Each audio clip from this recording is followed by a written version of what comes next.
Give it up, you guys, for Justin Simien, director, editor of Dear White People. Yay, Justin, welcome. Now, Justin, where are you from exactly? I'm from Houston, Texas, man. Houston, Texas. Yeah. But the notes here say you went to Chapman University. What is that? I did. I went to the whitest possible college available to me at the time, Chapman University in Orange County.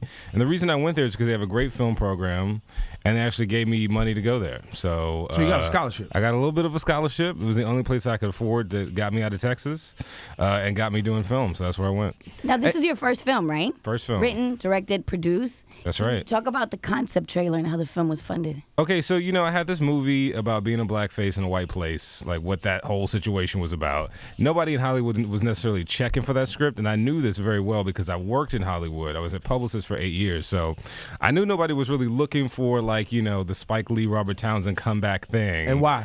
Because, man, that wasn't what was making money in theaters in terms of Is that because black people film. aren't going to the theater? Is that because it's just not Black trendy, people go to popular? the theater, but the thing is that Hollywood thinks that black people only want to see one kind of thing, so they keep putting it out over and over and over again. Like the Kevin Harts and the... You know what? Kevin Hart's a new thing. Tyler Perry's. When I started writing, the script back in 2007, it was really like Tyler Perry all the time, and that's great. But that wasn't. I didn't necessarily see myself in those films. So I started writing this film. I knew that Hollywood wasn't really checking for something new and outside the box. So I decided to take my tax return, had no money, no other money, and I made this concept trailer and I put it on YouTube. So now the movie, give us the plot. For people who haven't seen the concept trailer, Dear White People, I mean, when I saw the trailer, I forget what film I was seeing, I saw the trailer. Yeah. I thought it was dope. It was, Thanks, and a matter of fact, here at Hot 97, whether we had a morning show called Black Puerto Rican Jew, we have a Jewish kid on a hip-hop station, Spanish people work in New York City, the diversity and the dialogue around race and kind of those issues, something we do all the time. It's not a big deal for us, so I saw that in the trailer, but talk about that plot. Well, for me, it was about these 4 black kids that go to this mostly white college where all of the white kids think that they're liberal and colorblind and very progressive. But obviously, the experience of being a minority on this campus is, kind of a difficult thing to deal with for these kids, and they have very different ways of going about it. And kind of behind the scenes, while we follow their different journeys on this campus, this party is brewing. And this is like a phenomenon across college campuses, but essentially what happens is that there's this blackface party. And the kids are trying to figure out, it's a hip-hop themed party, and the kids are dressing up in blackface, they're dressing up as Nicki Minaj and Jay-Z and President Obama and all these things, and these kids have very different sort of reactions to the party and try to figure out what to do about it. Is the movie more of a comedy? Yeah, it's a satire. It sounds very heavy the way I just explained it, but man, it's a comedy. It's a comedy. Now you also even get into, I think the main character, she's biracial. She's That's right. mixed, right? Yeah, Light-skinned girl. She relates to her black side, and I saw myself in that obviously because I was raised by a mostly black family, even though my mother, white mother, Jewish mom was in the house. Right. So I see myself as black, but there's a lot of mixed race kids who don't necessarily pick a side. Yeah. And she deals with that in the film. She does deal with that in the film, and in fact, that's really my mother's story. Your mom's mixed. She's Creole, so it's like it's a blurred line. But yeah, basically it's like she didn't really look black, traditionally black, but white people knew she wasn't white, and so she kind of had to just sort of sit in this purgatory of race, and she she basically she just leaned far towards the Afrocentric side, and that was an interesting journey to me. Black people are always like, yo, you ain't black. I mean, isn't that super common? I mean, the biracial experience of being in purgatory and race is almost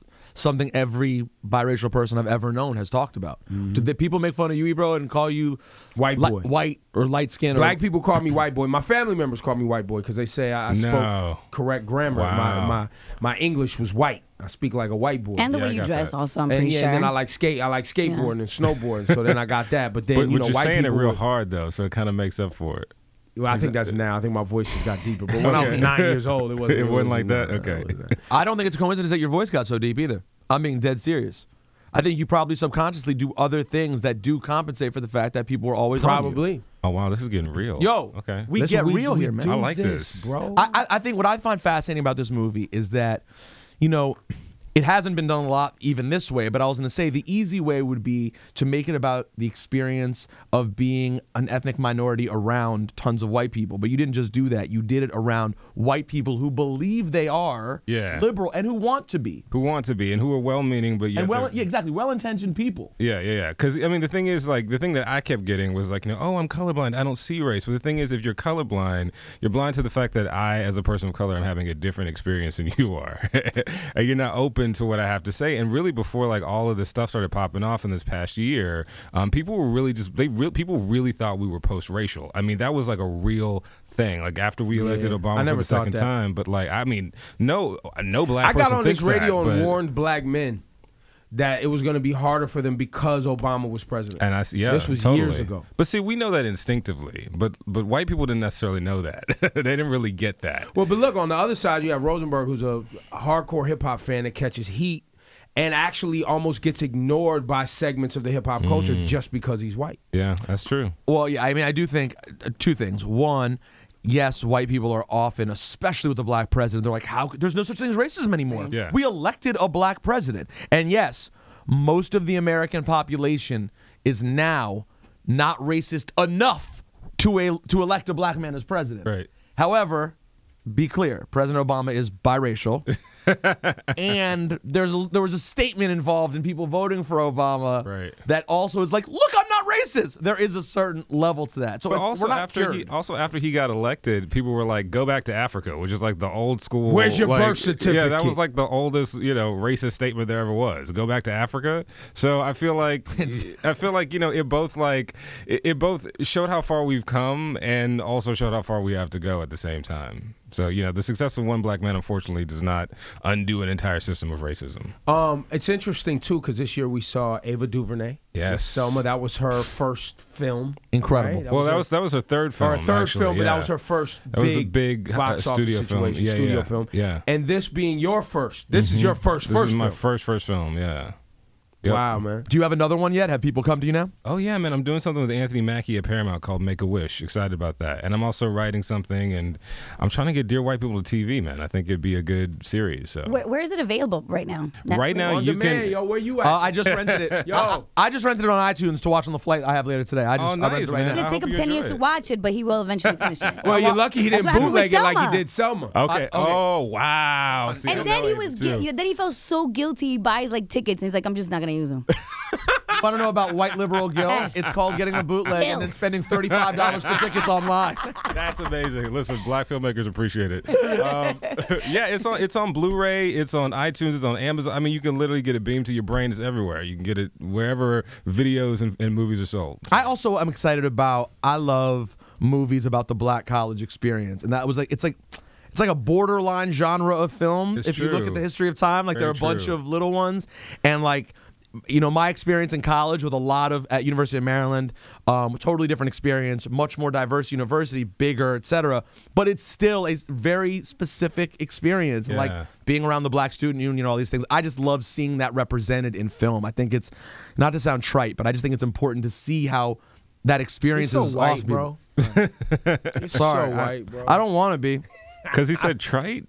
No, just because he's white. Just the whole tone. Just like because he actually I just is. love seeing black people on the film and the way they gather. College experience is something The way everyone they should gather.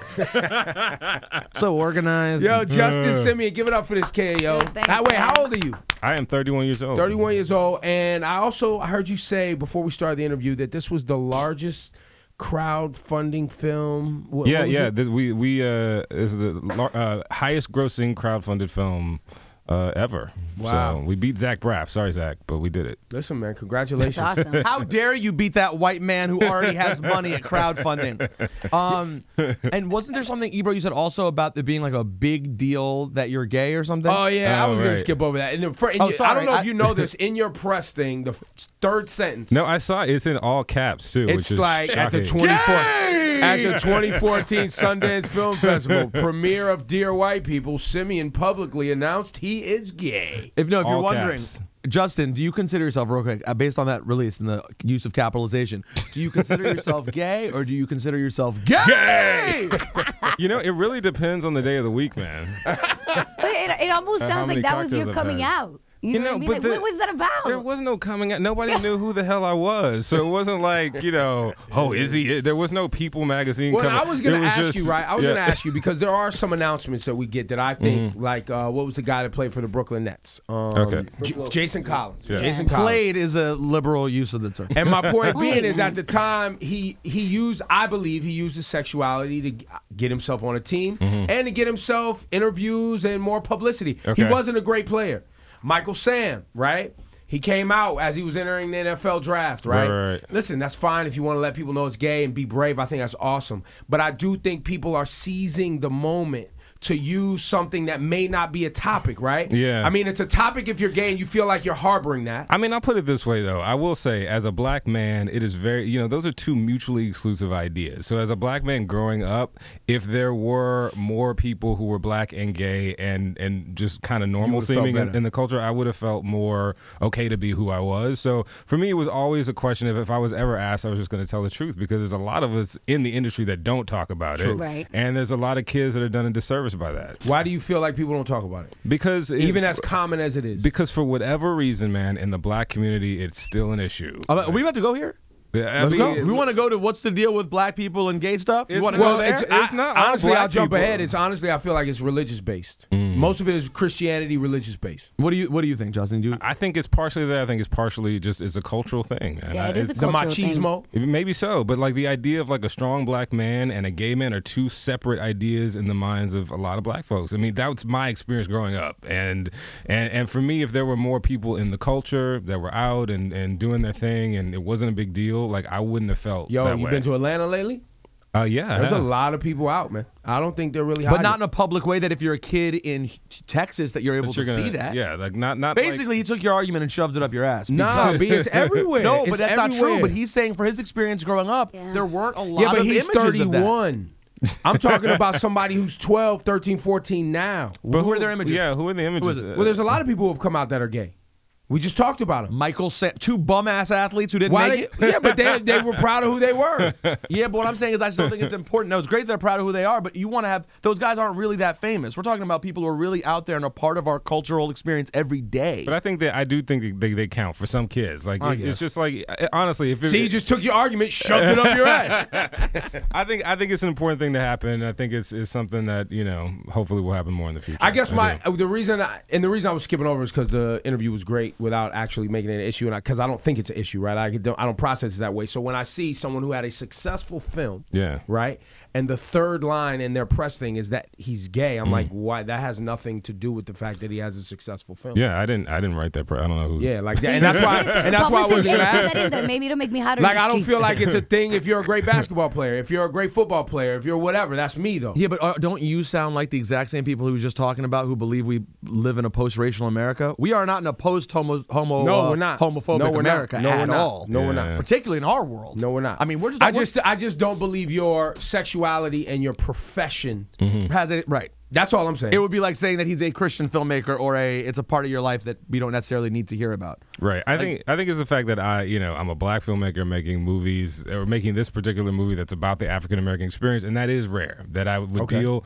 with that topic in the film, and that I would say that about myself. That for whatever reason that's rare. I don't know why, but it is. Who in the history of film, made by black directors, etc. How much of a appropriate and cool image of gay men has existed? Dude, it's like me and Lee Daniels. I mean, I don't know. and what characters what characters can we even point to in film? In terms of the characters, you really can't point to any. I mean, it's extremely rare. They're usually made as like butt of jokes, buffoons, or they're like evil or devious in some way, or giving Janet Jackson AIDS in that one Tyler Perry movie I saw. Yeah. It's like it's a thing. Her husband was on the down low. Yeah. So I mean, so there's never really just a Pariah was a great film. I will say Pariah was an amazing film. D. Reese made that film. Not a lot of people saw it, but it was awesome. But very few movies even get into that or have a character that's sympathetic or just normal. You know what I mean? That's gay and black. And for black men, I mean, and we could, since we went that deep, the whole slavery aspect of black men being studs and being, the programming of like the one thing that black men had to hang on to was masculinity. right? And when you were the black male slave that they chose to mate with all the other women, right? Because you were the strongest and had the best genes. That was something that was passed on as being proud of. That still manifests itself today, where black men feel like having multiple women and being this stud and I got bitches and because that was something to be proud of in an environment that you didn't really have a lot to be proud of. And I think even with the homosexuality issue, now throw religion on top of that. Right, where you have Christianity and these other things. Now you have an atmosphere where masculinity is your one last bastion of hope, plus your spirituality, and it doesn't really make for accepting people who have something else. And the amount of women you have sex with is directly tied into your masculinity. Yes. So it's very interesting. That's the thing. That's why I did want to go there, because it's not a conversation we get to have very often. I mean, like I said, speaking to the point from earlier, how many guests do we have up here that are just regular filmmakers, artists, whatever it may be, who happen to be gay? Right. Doesn't happen that often. I'm just curious. Well, it happens, and we've asked them about it, and they deny it, or they go, that doesn't matter. We're living in a different world today. And you're like, well, fam. It's good. Yeah, it's a conversation worth having. Pass it over. I'm just curious. Were you openly gay in college? Yeah, I was. Film? Yeah. Mm-hmm. And in the film there's a character that's dealing with sexuality. Dealing with his sexuality, yeah. He's black and dealing with sexuality and kind of feels like he doesn't fit in either category, because again, man, he's in that purgatory. It's like I can't be a black man and I can't be gay. I don't know which one I am, so I'm going to be nothing. And how do you feel about a theory that I have? Go ahead. The percentage theory, which is God. Well, wow. I happen to have. Do you believe that people are gay or straight? Or do you believe that everyone has a percentage of everything? That's the Kinsey scale, So he already knew it. I looked that up after I said it. Someone tweeted me. Rosenberg thought he had his own theory. I thought I invented it. Apparently not. So what's your theory? Just curious. Listen, I'm not trying to make anybody question themselves or anything, but the Kinsey scale is a pretty proven thing. Like everybody's on a spectrum. Some people are maybe. All right. What's so your percentage? No. Here's the deal. Here's the deal. I follow The Rock on Instagram. Okay. What percentage gay am I? Because there was a debate in here. And we've caught him gawking at these photos. I don't gawk. The Rock's Instagram's on fleek, my G. Fleek? The fact that you just used on fleek, though, I don't know. I know. That's what takes it to a different place. I think that's a couple notches. I wear DD Digital, Scotty Beam. I wear fedora sometimes. Okay. And When you I go point your out. toe in the shower. And when I'm in the shower cleaning my butt, I kind of point my toe a little bit. You point your toe a little bit? Just like to get. I don't arch my back. Is though. it like a 90-degree angle? Yeah, or? you gotta just. I don't know. Yeah, man, I that don't- notches you a little bit. A little further. You might be closer to 35%. Yeah, man, I'm sorry. See, That's- look. that's I've had actually an experiences official- with women before, but I don't consider You myself guys, gay. he's not a gay professional. He's not a professional gay therapist. I'm not a professional gay person. I'm Speak just on behalf of all gays for a second, if you Okay, will. sure. I'm very excited to watch this movie. It Thanks, seems man. like I an hope you like experience that a lot of people could relate to. Yeah, man, people have been digging it. I hope you like it. Very excited. Dear white people, check it on demand, iTunes. You can cop it now. He's working on some other things. Give it up for Justin Simien, you guys. Thank you, man. Good talk. Justin. Thank you.